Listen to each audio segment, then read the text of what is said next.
They were like gigantic bows made of huge gleaming gold. They were shaped like bows without strings, and they were bigger than the biggest mountains. They came out of the sky bringing great noise, black smoke, and fire with them. And out of those huge objects came them. At that time, sir, human beings could not speak. We had no gift of language at that time. And people had, however, great mental power. A man would go into the bush and, using the power of his mind, actually call out an animal which he wanted to hunt and kill for his children. And the animal would appear and kneel down before the man, and the man would kill the animal and take it home. But when the Chitauri arrived in Africa, they told our people that they were gods, and that they were going to give us human beings great gifts on one condition: we had to worship them and accept them as our creators. Some told our people that they were our elder brothers, and that this earth had produced them generations ago. And they said they had come back to the green womb of their mother, and that they were going to make us into gods. What they did, they created a very strange pair of caves in the land. They dug 2 caves. In one cave was a green light, in another cave was a red light. And they drove human beings into these caves, and each human being had to choose which cave the human being wanted to go into. And those who went into the green cave came out as women, and those who went into the red cave came out as men. And then the talkers, the Chitauri, told our people that now they were perfect. But the moment the first men saw the first women, a terrible row erupted. The women hated the men because they looked between their legs and they saw what they thought were snakes dangling between the legs of the men. And the men hated the women because they looked on their chests and they saw these big things. What they were, they did not know. And then the Chitauri laughed. It was to them a very, very big joke. And then the Chitauri said, if you serve us, you wretched little human beings, we are going to make you into gods. And the human beings agreed to serve the Chitauri. And the Chitauri gave human beings a second gift, the gift of language. People started talking with their tongues where they had talked with their minds before. And there was a big rubbish starting again, because this man did not know the language of that man. And when this man greeted that man, this man thought that he was being insulted, and so a lot of murder and culpable homicide started taking place all over the world.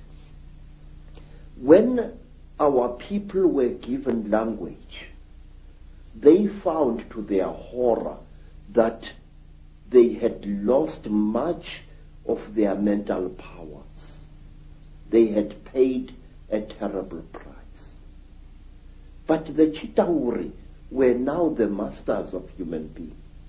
They made them, the human beings, to go into holes in the ground and to mine metal, gold, copper, tin, all kinds of metal the Chitauri forced our people to mine. And the people were very unhappy because they couldn't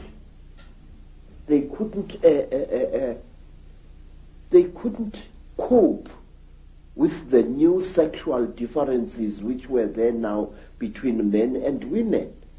And then from amongst the Chitauri came a very good female Chitauri.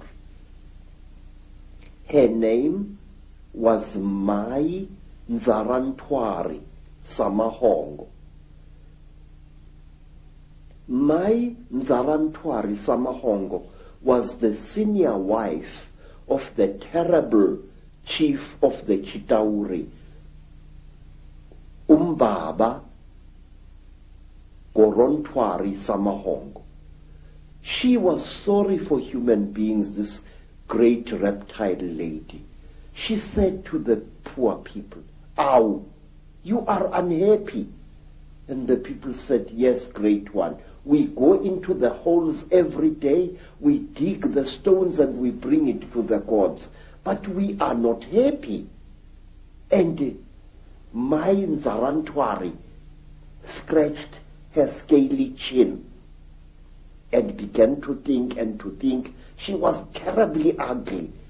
Her eyes were awful, like lights in the darkness. But she had mercy in her heart, and she taught the men and the women how to make love. And she said, "Look, we divided you into males and females. Now this action is going to bring you together." But it did not, because anyone who receives a gift from the Ntwari, the children of the python, is always in trouble. What happened was that when one guy slept with his wife, he didn't find her much, so he went to steal another guy's wife, and there was a big remorse, as we say in Afrikaans, starting. So men started stealing each other's wives and each other's girlfriends, and women started stealing each other's husbands, and there was a big nonsense in the land.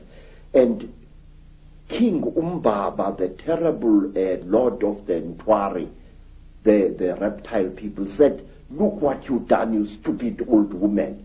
Now these people, they are making such a noise. Listen to all that screaming in the bush. They are busy making love there, and our gold is not being dug, and you are responsible for this." And Nzarantwari thought and thought and thought and thought, and then she got a plan, and she said, "I will make them stop. When they make love to each other, the female is going to get pregnant. And when she is pregnant, the male is going to leave her alone, and that noise in the bush will not be so disturbing to you, my lord." And Umbaba said, "You had better. There is no production here."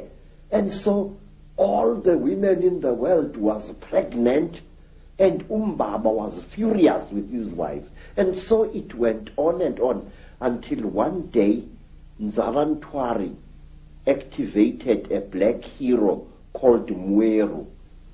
And Mweru challenged the great chief of the serpent people to a fight, and he cut off the royal penis of the king of the snake people, and that caused a big war. Mweru ran away, but Umbaba, the terrible chief of the people, caught him and arrested him and brought him to his village. And there,